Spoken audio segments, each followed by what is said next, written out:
All right, let's get to it. The St. Louis Blues just signed left shot defenseman Marco Scandella to a 4-year deal worth an AAV of $3.275 million.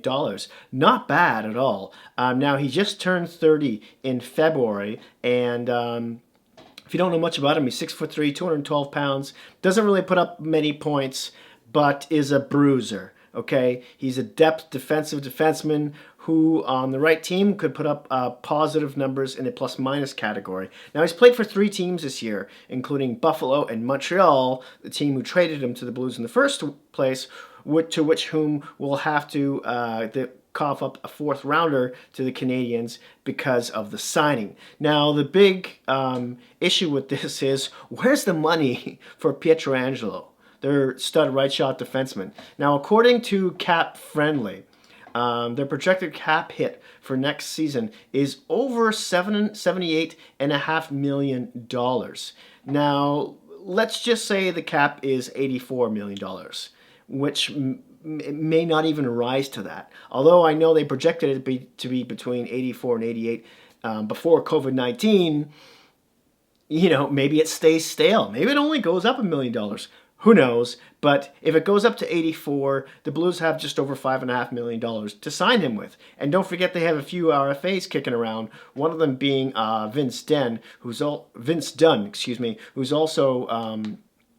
a left shot defenseman at age 23.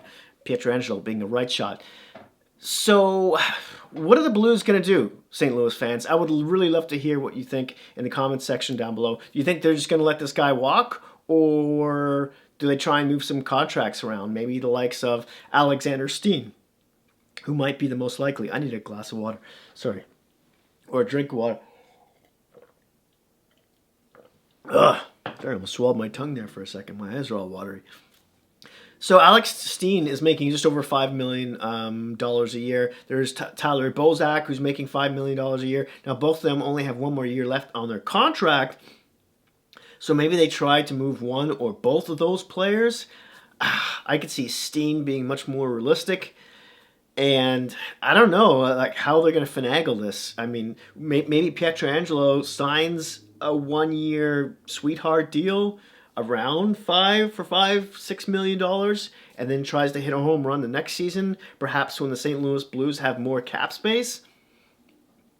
Or what teams might he sign for if he does become a UFA? And I did a video on this a little while ago, the 2020 UFA speculation list, part 1, in which I talk about Pietrangelo and the teams he could go to. And I mentioned the Calgary Flames, the Toronto Maple Leafs, the Vancouver Canucks, and even the Philadelphia Flyers. And I know some of those teams have serious cap issues, but you never know. Maybe a trade could be moved around here or there.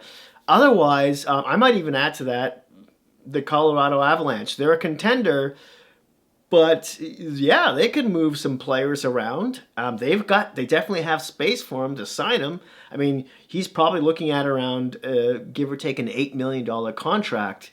So maybe the New Jersey Devils, they could also afford to sign him. And I know the New Jersey Devils aren't a contender like the Colorado Avalanche, which would make them much more appealing. But the Devils, they have Ty Smith moving in on the left side as well.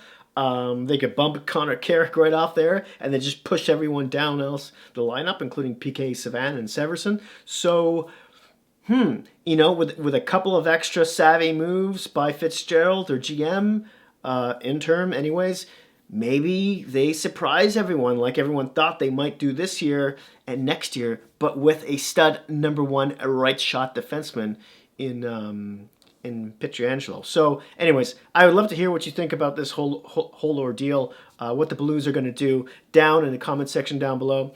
Please don't forget to hit like, subscribe, hit that notification bell as well, let you know when my next video is coming out, and don't be shy about sharing this video. It would really help the channel out. Thanks again, and talk to you soon.